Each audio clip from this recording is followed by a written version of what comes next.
multiples rodomontades au sujet de la guerre en Ukraine, a reçu son homologue russe Vladimir Poutine aux États-Unis, plus exactement en Alaska. Les deux présidents ont échangé pendant près de 3 heures, ce qui laisse entrevoir un succès en demi-teinte de cette rencontre, puisqu'elle n'a pas été aussi brève que certains le redoutaient, mais elle ne s'est pas non plus éternisée, l'éventualité d'un déjeuner en commun ayant été annulée. Si les deux présidents n'ont sur place que très peu communiqué au sujet du contenu de leur discussion, en dehors des commentaires sur place et ultérieurs de Donald Trump, tout laisse entrevoir que des échanges et concessions territoriales seraient demandés à l'Ukraine afin de mettre un terme au combat. Même s'ils n'ont pas communiqué sur le fond de leur discussion, il est très probable qu'ils se soient mis d'accord sur les termes d'une fin de guerre et notamment d'un accord de paix avec des échanges de territoires et donc des concessions territoriales de la part de l'Ukraine. Essentiellement, alors on s'orienterait vers l'abandon des revendications territoriales russes sur les parties des oblasts de Kherson et de Zaporijia qui ne sont toujours pas conquis par les forces russes, mais par contre, les forces ukrainiennes devraient abandonner le reste des parties des oblasts, des deux oblasts du Donbass, que les Russes n'ont toujours pas conquis intégralement. Première hypothèse, les Ukrainiens acceptent les termes de cette fin de guerre avec les échanges de territoires. Donc là, les Russes sont gagnants. Deuxième hypothèse, les Ukrainiens, appuyés en cela par les Européens qui, en fait, par leur cécité stratégique, font le jeu des Russes, poussent les Ukrainiens à refuser et les appuient dans ce refus de cet accord basé sur des échanges de territoires, eh bien, les Russes continuent la guerre. Et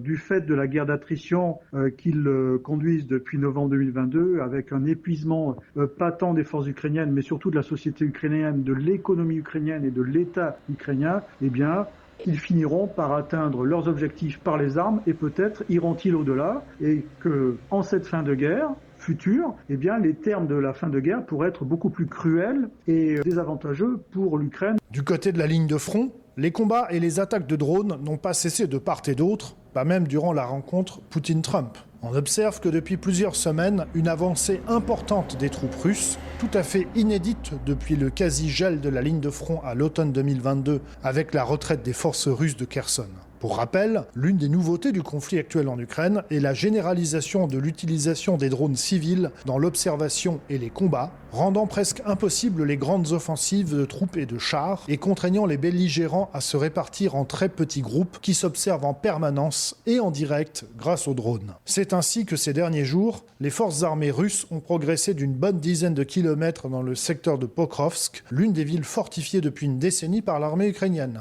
Si aucune percée de grande envergure n'a encore eu lieu, selon Hervé Carès, cela pourrait toutefois se produire dans les prochains mois, dans un scénario comparable à la fin de la Première Guerre mondiale. D'une certaine manière, on pourrait faire un paradigme historique avec la situation de l'Allemagne en 1918 et des forces allemandes sur le front occidental en 1918, avec des forces qui tenaient toujours le front et qui, à un moment donné, par épuisement, par manque de ressources, par manque de ressources humaines notamment, que l'un des centres de gravité ukrainiens qui est le plus attaqué par la stratégie d'attrition russe, c'est la ressource humaine mobilisée et mobilisable, eh bien ces forces allemandes se sont délitées et ont lâché leur position. Et il se pourrait que, dans les mois qui arrivent, parce que la stratégie d'attrition, c'est un mal pernicieux qui ronge peu à peu l'adversaire, on assiste à des délitements d'unités, ça a commencé plus ou moins sur le plan tactique, des délitements d'unités, des effondrements partiels du front et peut-être une reprise des grandes avancées opératives russes telles qu'on avait pu les observer. En attendant, comme toujours, les Européens sont relégués au second rang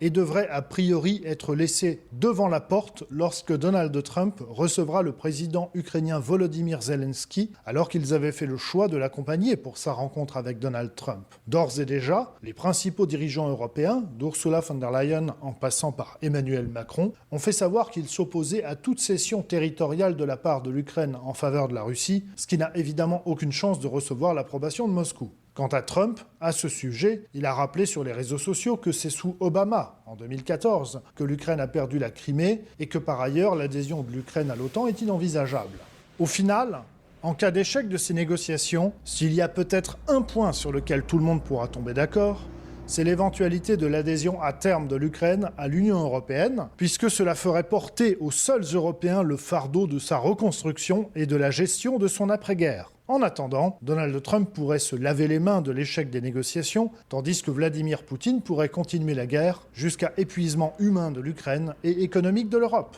Un cataclysme dont il est peu vraisemblable que l'Ukraine et l'Europe se remettent au cours du siècle.